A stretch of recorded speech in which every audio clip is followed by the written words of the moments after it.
Hello everybody, welcome back to another episode of Duplicity. So, this time, we're playing a game called Choice of the Dragon, by Dan Fabriuk and Adam Strong Morse. So this is a game that was, I guess, available on Android or Apple Store way back, probably when I was, I don't know, 2014 or more, I don't even know.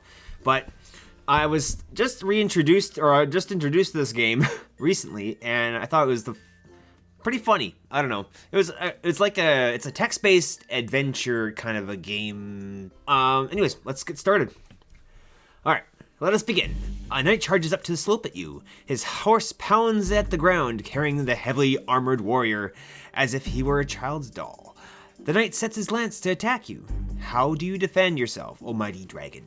So basically, we get to choose what we do, and then we can basically it kind of impacts and weird stuff happens. So I take to the air with a quick beat of my wings. I knock the knight from his horse with a slap of my tail.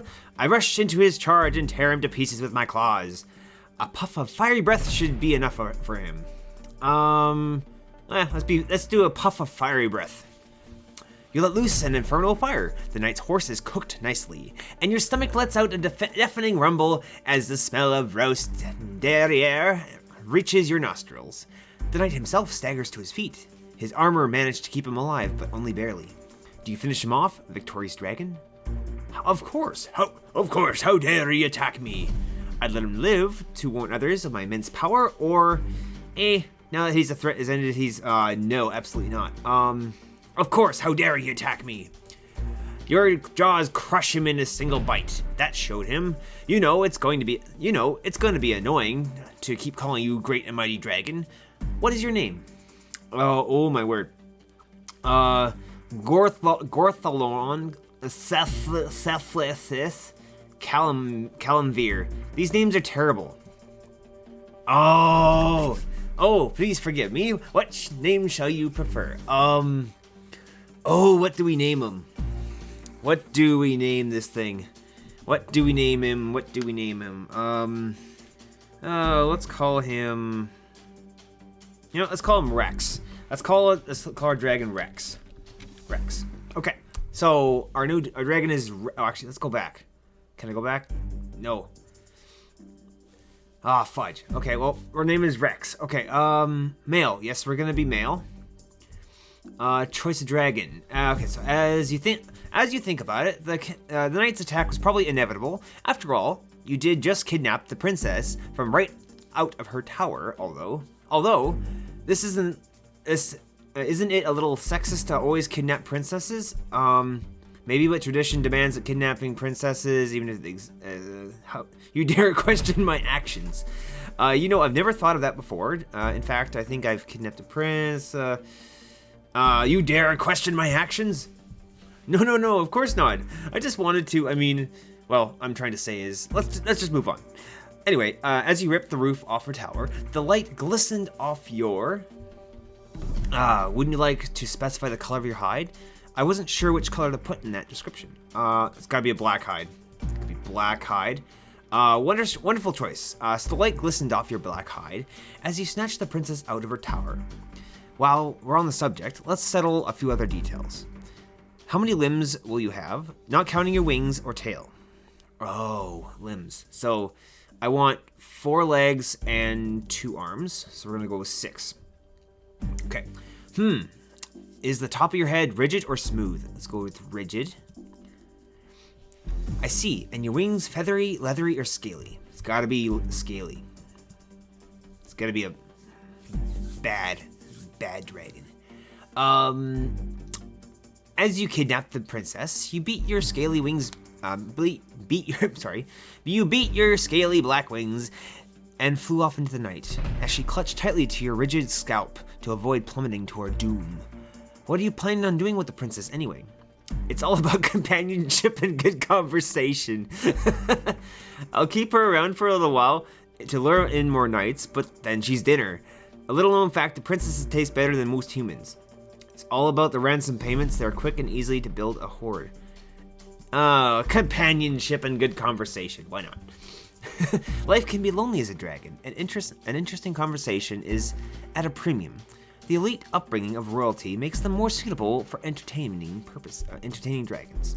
But what do you do after you tire of your conversation? Then it's time for a royal feast, but by which I eat her. I let her slip away. No, we get to eat her. Alright, the princess' efforts to entertain you with her stories, harp playing and singing become more desperate as your boredom becomes more apparent. But even her best efforts are not enough, and you devour her without remorse. Great. This would be a good time to start talking a little bit more about your personality.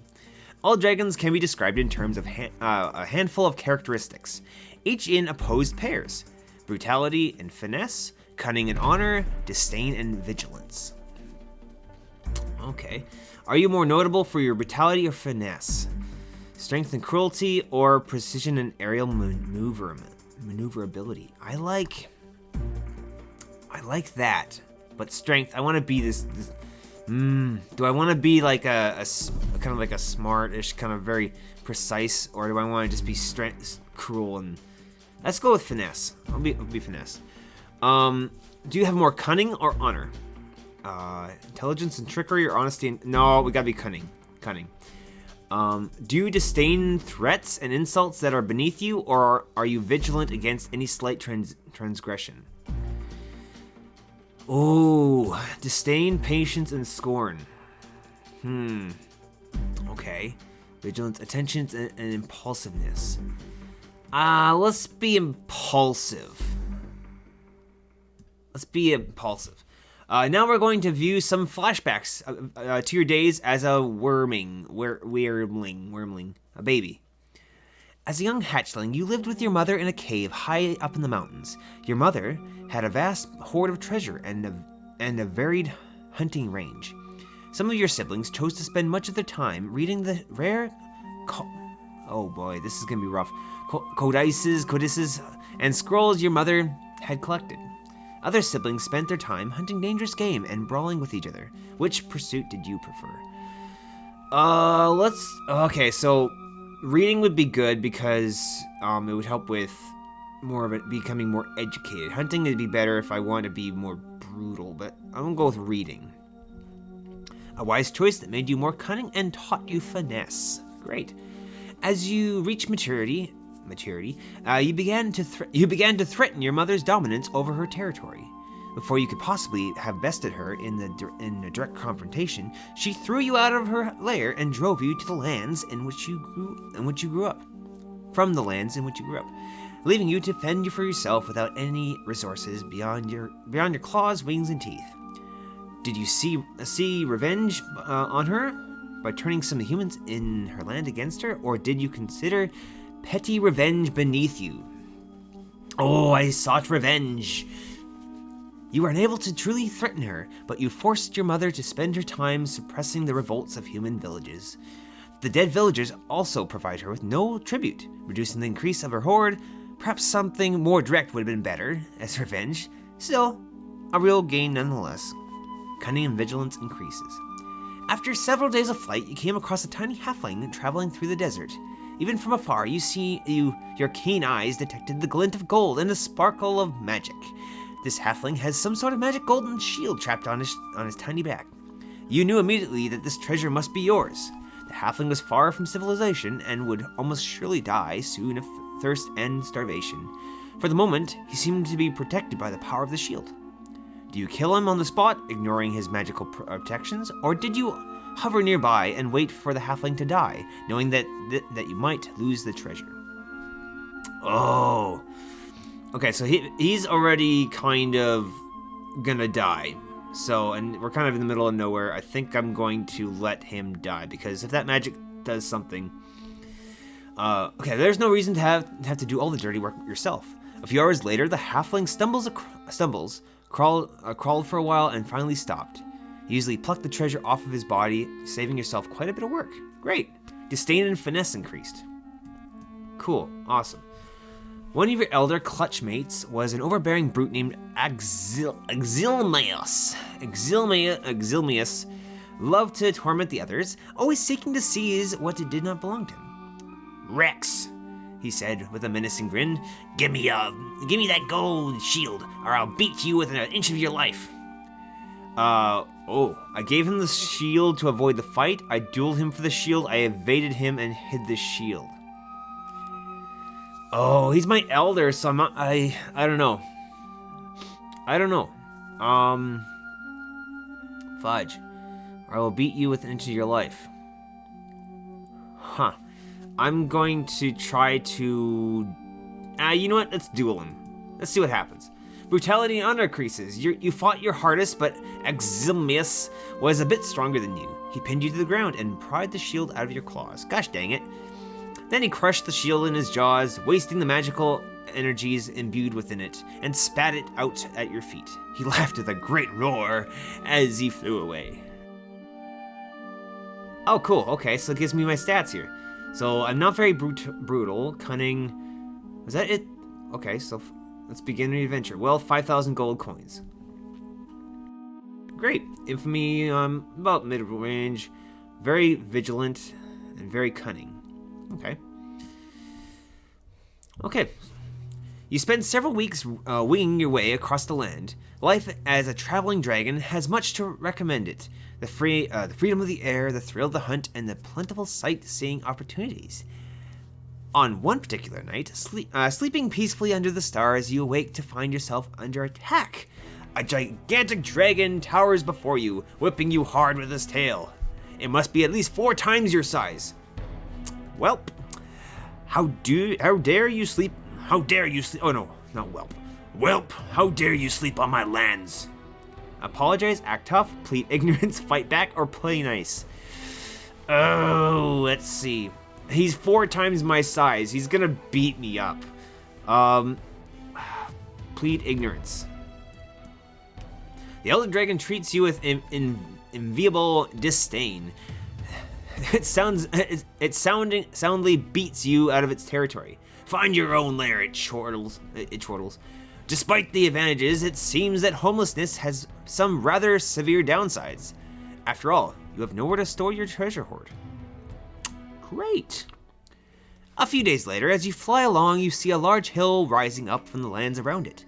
Forest covers the lower slopes of the hill, giving way to grassy fields and then a rocky crag at the top of the hill. A large cave mouth opens into a promontory. I cannot read. While you would have to check it out more carefully to be certain, you believe that the hill contains a fairly extensive cave complex. Plenty of game runs through the forest, with herds of sheep and even cattle in some of the valleys a short flight away. Looking beyond the immediate environs, several human villages and towns are well within a day's flight, offering the promise of easy pillaging to come, but none are close enough to make harassment and annoyance likely. In short, it appears to be a perfect lair. As you fly down to claim your new lair, you spot a group of small, mostly bald, orange-skinned humanoids inside the cave. They look up and point at you in terror and alarm. Some of them flee into the cave, while others bravely shake crude, ineffectual spears at you. Don't eat me, jabbers one of the goblins. Eat Grubs. He's got meat on him. The goblins who spoke pushed forward one of the other goblins with the butt of his spear. The other goblin, presumably Grubs, drops his spear as he shakes in front of you. How cute. What do you do? Oh, what do we do? We could scare them off, or we could slaughter them. I'm going to just scare them off because they're already pretty much terrified of me. A mighty roar and a puff of smoke and a fire are more than sufficient to scatter them. Although almost no exertion, and they are gone. What's more, as you follow them into the cave, you find that they are quickly proffering, food before you. It can be good to have respectful minions. Disdain and finesse increased. Good. The cave complex within the hill is everything you hope for. It's defensive, space enough for a good horde, and full of greasy little goblins, who quickly acknowledge you as their eternal sovereign and overlord. They give you the best of their treasure and the finest of their food. Well, almost the finest. They burn the very best of the food on a crude altar to their primitive goblin god. How do you react to that? They should focus on. I should be the focus. Okay, yeah, I should be the focus. How dare they offer sacrifices to a god? Those pieces of meat are rightfully yours. You smash the altar, taking time to scrape your claws directly through the image of the goblin god. The goblin shaman rushes towards you. You go too far, lizard. The gods will punish. That's as far as he gets before you eat him. Problem solved. Some of the goblins begin offering rudimentary prayers to you. Okay. The goblins obey your every command, sometimes even anticipating your desires. They may be stupid, crude, and savage minions, but at least they're your stupid, cruel, and savage minions. Life is good. A few days later, you hear the sound of squabbling from one of the other chambers. You poke your snout in and see that a rudimentary pit has been arranged, and some of the lowest status goblins are being made to battle for the amusement of the chieftain. Now you're the lieutenant. The fight is savage, and it's clear that the losers will die. What do you do? They do not have my permission to waste their lives. This must stop. It is well that they should fight for my amusement. Bring me some refreshments. What a goblins do is beneath my notice, as long as they're gonna fight for my amusement. The goblins stop fighting when they realize you are present, but you settle in and gesture imperiously for them to continue.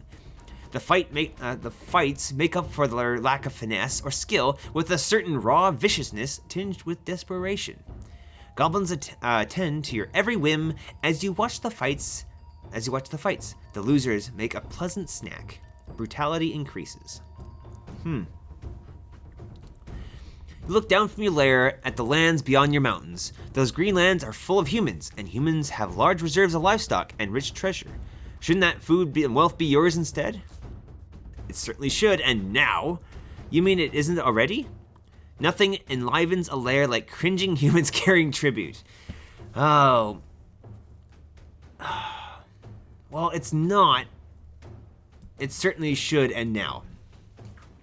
That's what I thought. Let's be clear about why you plan on conquering the humans. What's most important to you?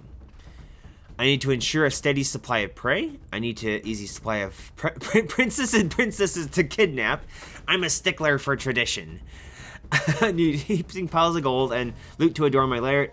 I want to make humans into my I want princes and princesses. Okay. What's a lair without a captive royal to chat with? Besides, kidnapping princess knights in shining armor. Kidnapping royalty brings knights in shining armor, and they're always particularly tasty. You push off from your rock spire and glide onwards on the wind. You smell the faint scent of humans cooking fires. Where to start? Conquer the nearby village, fly directly to the big city and confront human queen there, head to the mountain pass used by all merchants, or send one of the goblin minions to announce my new rule to the queen of a neighboring realm. Big city. Okay, let's just go straight to the city because I don't want to just take out the little towns. I want the city. It doesn't take long before you are circling over their puny city. It would burn beautifully, and you could smash it to splinters. But it's full of wealth. You can smell the treasure from here. You settle heavily in the main plaza in front of the palace. As you land, your tail idly destroys the ancient statue of some dead king. Great! Send out your queen, you roar. People fleeing around from the sound of your voice. I demand to talk to her. Send her out. I'll rip apart the castle piece by piece, and then I'll eat her once and done. Now. Someone screams. Ah! You see worried courtiers staring at you from around the door to the palace, then hastily duck back inside. From behind, the sound of a horse distracts you. You smell weapon oil and metal. A violent foul beast challenges human encased in metal armor. He carries a long lance with a pennant flying above it. I am Sir Rothgard, knight of... Are you going to put up with this?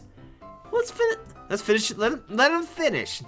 Knight of the Royal Highness, Her grateful Majesty, Queen Juliet, may she reign over. He's really boring. Eat him instead, or no? Let him finish. Us all. I'm her sworn protector. I challenge you, beast, and I shall skin your dead body and make him my next shield. He spurs his war horse towards you. How do you plan to fight him? Let's just take to the air, cause he's probably stupid. Your wings beat the air and you rise upward out of the reach of his lance. He seems a bit bewildered by this simple tactic. He reins his horse to a halt and cries upward, "Come down and fight honorably." Instead, you breathe fire on him. He's still alive as his horse catches fire beneath him, but not for long. You're picking your teeth with the cooling remains of his lance when the queen cautiously emerges, poking her head out from around the palace doors, sighs, and emerges out into the courtyard. Mustering whatever dignity she can, the human queen steps outside the door to her palace. You can smell her fear. Her courtiers beg her not to, but she emerges to meet you with what passes for human courage. You smile, a terrible sight. She's Beast, she says in a remarkable steady voice, I am Queen Juliet. We have not offended you. What is it you want of us? What is it you wanted us? What do you do? Eat her, command the queen to surrender her kingdom. How do you want to command the queen? Let's be clever. I don't want to be brutal. I want to be clever. Dearest queen, you croon, I am not without mercy. I am able to kill you and everyone you protect. Alternately, I could decimate your entire kingdom. Your few remaining subjects will kill you themselves for betraying them to some fearsome dragon. I have a better idea, however. In exchange for the somewhat burdensome amount of treasure, I will rule you from afar. You will become my kingdom and my subjects, and in return for your obedience and tribute, I will protect you. What do you say? The soon-to-be ex-queen's eyes were bulging. Great dragon, She stutters. it is a very kind and gracious offer. But we would be blessed to have a mighty as a protector of you. Maybe we have some time to decide. Give her some time, or no, she must decide. Now. Oh, I'm in a rush. I'm impulsive. No, she must decide now. No, he roared. You must decide this instant, human. Is it not your ability to make rapid decisions a good quality of the ruler? Oh, I read that wrong. The answer is no. You are a treacherous beast. You cannot intimidate me. I would rather die than... In that case, allow me to oblige. You eat her in a single snap of your teeth. Infamy increases. After you finish devouring her, you round up the ex-queen's advisors. You kill a few to motivate the rest and force the survivors to abase themselves before you. As your new slaves cower before you, one of the former queen's advisors shouts out in a terrible populace. Behold our new master, Rex! Oh, it's stupid. To defy the dragon is death. Good. Look. Good. They understand the way things work now. You then gather the most valuable items in the palace for your hoard and fly back to your lair. You won't be able to trust them, of course, but that hardly matters so long as they keep you supplied with food and gold. Alright, so actually I'm gonna end this one here. This is actually getting interesting. So now we're the ruler of a kingdom, And so now next episode, we're going to continue on and see where this goes. But if you guys liked it, smash the like button or leave a comment down below. Let me know what you thought. Subscribe to Duplicity for more, and I will see you in the next episode. Bye-bye.